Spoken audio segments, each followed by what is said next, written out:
আমি লক্ষ্য করলাম এখানে বেশিরভাগ লোকেরই প্রচুর ভক্তি রয়েছে শিবকে নিয়ে, কিন্তু আমি আমেরিকা যুক্তরাষ্ট্রের দক্ষিণ মিসিসিপি থেকে এসেছি, আর এই যোগ আমার কাছে নতুন, মানে এইমাত্র 3 মাস হয়েছে শিখেছি। আর আপনাকে আমি ভীষণ ভক্তি করি, কারণ আমি নিজে সেটা অনুভব করেছি, কিন্তু শিবের প্রতি সেই ভক্তিভাবটা আমার ঠিক আসে না। আমি জানি আমরা ওই মন্ত্রটাও উচ্চারণ করেছি, কিন্তু আধ্যাত্মিক পথে এগোতে গেলে কি তার জন্য সেই ভক্তিটা আমাদের মধ্যে থাকতেই হবে? শিবের আপনার ভক্তির দরকার নেই।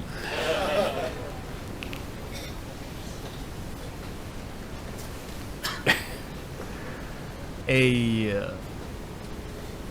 গতকালই কেউ একটা প্রচ্ছদ পড়ে শোনাচ্ছিল আমাকে একটা বইয়ের মধ্যে থেকে, যেটা লিখেছেন ফ্রেডরিক নিটশে। নাম শুনেছেন? না, উনি মুসৌরিন নন। আপনি মিসিসিপি থেকে? ও দুঃখিত, উনি মিসিসিপির নন, জার্মানির। তো ফ্রেডরিক নিটশে বলছেন, বা তার চরিত্রটা বলছেন, যে একমাত্র কারণ যেহেতু এত মানুষ আলো গ্রহণ করার জন্য রয়েছেন, সেই খুশিতেই সূর্য আকাশে ওঠে। এটা জার্মানির জঞ্জাল।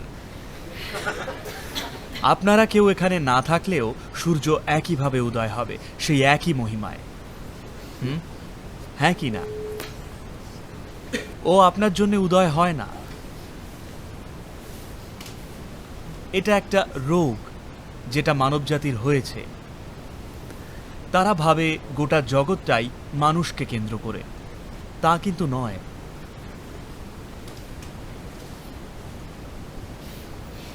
এখানে যা আছে তা মানুষ নয়। একটা ভীষণ বিস্ময়কর ঘটনা ঘটছে এখানে, মানবজাতির সাথে যার কোনো সম্পর্ক নেই। যদিও মানবজাতির সাথে এদের অনেক কিছুই করার আছে, কিন্তু এরা জাতে মানুষ নয়। তো শিবের আপনার ভক্তির দরকার নেই, শুধু এইটুকু যে আপনি আপনার মনে ভক্তি নিয়ে চললে, ভক্তি কি আগে সেটা দেখা যাক। একটা স্তরে ভক্তি মানে হলো আপনার মনের এক বিশেষ মধুর ভাব। একজন মানুষের থাকার জন্য এটাই সব থেকে ভালো অবস্থা। মনের মধ্যে এই মধুর ভাবটা নিয়ে না চললে জীবন আপনার সাথে কিছু করলেই আপনি তেতো হয়ে যাবেন। ভাববেন না যে আপনি নিজেকে আগলে রাখতে পারবেন। আপনি বাড়ি বানাতে পারেন, পরিবার গড়তে পারেন, আপনি ব্যাংকে প্রচুর টাকা জমাতে পারেন, আপনি মিসিসিপিতেও জন্মাতে পারেন, কিন্তু নিজেকে সবকিছু থেকে আগলে রাখতে পারবেন না। নিজেকে বাঁচিয়ে বাঁচিয়ে চলাটা অল্প কিছু সময়ের জন্যই কাজ করে, তারপরে কোনো না কোনোভাবে জীবন আপনাকে ধরেই ফেলে। যদি আপনার মনে কোনো মধুরতা না থাকে, তবে আপনি তেতো, ক্ষুব্ধ হয়ে উঠবেন। মানবজাতির একটা বড় অংশের সাথে এমনটাই হয়েছে। তাই একটা স্তরে ভক্তি মানে হলো আপনার হৃদয়ের অফুরন্ত মিষ্ট ভাব, এমন এক ধরনের মধুরতা যা কোনো রকম বাইরের সাহায্যের ওপর নির্ভর করে না। ধরুন আপনি কারোর সাথে প্রেমে পড়লেন। মিসিসিপিতে এরকমটা হয় তো? ধরুন আপনি কারোর সাথে প্রেমে পড়লেন, আপনার মনটা মিষ্টি হয়ে ওঠে, কিন্তু কতক্ষণের জন্যে তারও কোনো গ্যারেন্টি নেই। যে কোনো লাভ অ্যাফেয়ারের জন্যে এটা মারাত্মক রকম তেতো হয়ে উঠতে পারে। হ্যাঁ কি না? এমন কামনা করছি না, কিন্তু এমন হতেও পারে। পরিস্থিতির জন্যে হতে পারে, বা হয়তো অসুস্থতা, বা হয়তো মৃত্যু, বা ছেড়ে যাওয়ার জন্যে, অনেক রকমভাবেই হতে পারে। কিংবা হয়তো শুধুই বোরিং লাগছে বলে। যেই মানুষটাকে আপনি সব থেকে এক্সাইটিং আর চমৎকার বলে ভেবেছিলেন, কয়েক বছর পর আপনি তাদেরকে দেখেন, এই ভুলটা কি আমি করেছিলাম? নিজেরই বিশ্বাস হবে না। অনেক কিছুই হতে পারে। তো ভক্তি হলো মনের অফুরন্ত মধুর ভাব, কারুর ওপর নির্ভর করে না। তো আমার কি শিবকে ভক্তি করা উচিত? এতে ওনার কিচ্ছু যায় আসে না। কিন্তু আপনি যদি ভক্ত হন, ভক্তি এক ধরনের বুদ্ধিমত্তা, যেটাকে সরল যুক্তিবুদ্ধি বুঝে উঠতে পারে না। একটা প্রাথমিক বুদ্ধিমত্তার চরিত্রটাই হলো, যদি আপনি কিছু জানতে চান, আমাদের সেটাকে বিশ্লেষণ করতে হবে। ঠিক? আপনি কারোর প্রতি আগ্রহী হয়ে উঠলে তাদের বিশ্লেষণ করুন। সে আপনি শারীরিকভাবে করেন না, কারণ আইন সেটা সম্মতি দেয় না, কিন্তু আপনি মনে মনে তাদের বিশ্লেষণ করেন, তাই না? হ্যাঁ কি না? আপনি মনে মনে তাদের বিশ্লেষণ করেন আর একটা সুবিধে মতো অনুমানে পৌঁছন, সত্যে নয়। আপনার পছন্দসই একটা সুবিধে মতো অনুমান, আর একদিন যখন সেই অনুমানটা ভেঙে পড়ে, আপনি তেতো হয়ে ওঠেন। বুদ্ধির কাজটাই হলো সবকিছুকে চিরে বিশ্লেষণ করে দেখা। চুলচেরা বিশ্লেষণ করে আপনি কোনো কিছুর ব্যবহারযোগ্যতাটা জানতে পারবেন। যদি আমি এই মানুষটাকে বিশ্লেষণ করি, তবে জানতে পারবো কিভাবে ওনাকে ব্যবহার করতে হয়, কিন্তু আমি ওনাকে জানবো না। একমাত্র ওনাকে পুরোপুরি নিজের অংশ করে নিলেই আমি ওনাকে জানবো, আর কোনো উপায় নেই।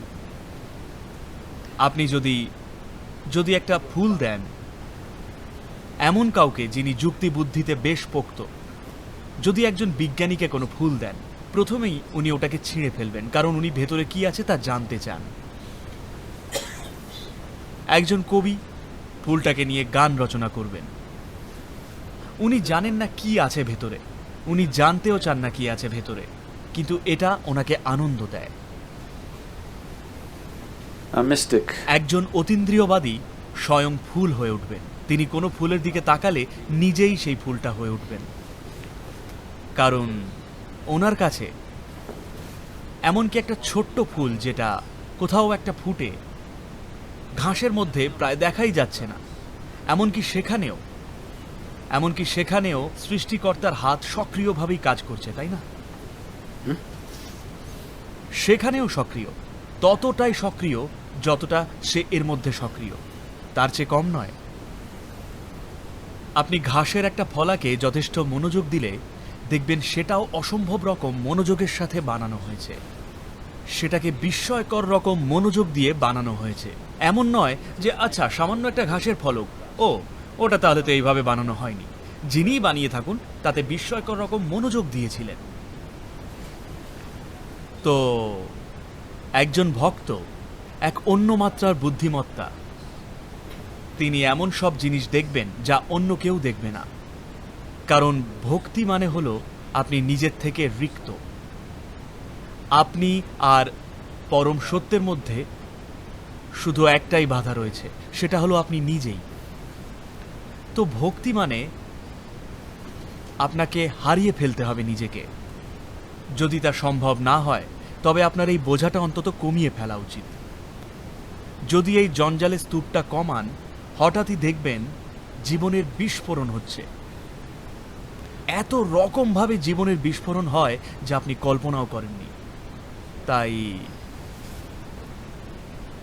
ব্যাপারটা শিবকে নিয়ে নয়, এটা আপনাকে নিয়ে। তবে আপনার অবশ্যই ভক্তি সহকারে চলা উচিত। কার ভক্ত আপনি সেটা গুরুত্বপূর্ণ নয়, আপনার পরম ভক্তির সাথে চলা উচিত। ভক্তি মানে আপনি নিজেই নিজের থেকে রিক্ত। ভক্তি মানে ধারণ ক্ষমতার এক উচ্চ অবস্থা, কারণ আপনি আর নিজেকে নিয়ে অতিরিক্ত ব্যস্ত নন। আপনার মধ্যে শূন্যতা তৈরি হয়েছে, তাই কিছু আপনাকে ছুঁতে পারে, কিছু আপনার মধ্যে প্রবেশ করতে পারে, কিছু আপনার মধ্যে বাস করতে পারে। আপনি সব কিছুকে আপনার মনস্তাত্ত্বিক জগাখিচুড়ির মধ্যে দিয়ে দেখছেন, আর আপনি বুদ্ধিমত্তা বলতে একমাত্র আপনার যুক্তি বুদ্ধিকেই বোঝেন। যুক্তি বুদ্ধি একটা খুবই প্রাথমিক স্তরের বুদ্ধিমত্তা, যা শুধুই ব্যবহার বা কাজে লাগার দিক থেকে উপযোগী। জীবিকা অর্জন করা, বিশ্বে টিকে থাকা, সেক্ষেত্রে আপনার যুক্তি বুদ্ধির দরকার আছে। বাকি অন্য যা কিছু আর অন্য যে কোনো মাত্রা নাগাল পেতে গেলে আপনার যুক্তি বুদ্ধি যথেষ্ট নয়। আপনার মধ্যে বুদ্ধিমত্তার আরও গভীরতর এক মাত্রাকে সক্রিয় হতে হবে। যদি সেটাকে সক্রিয় হতে হয়, ভক্তি সহকারে থাকাই সেটা করার জন্যে সহজতম উপায়।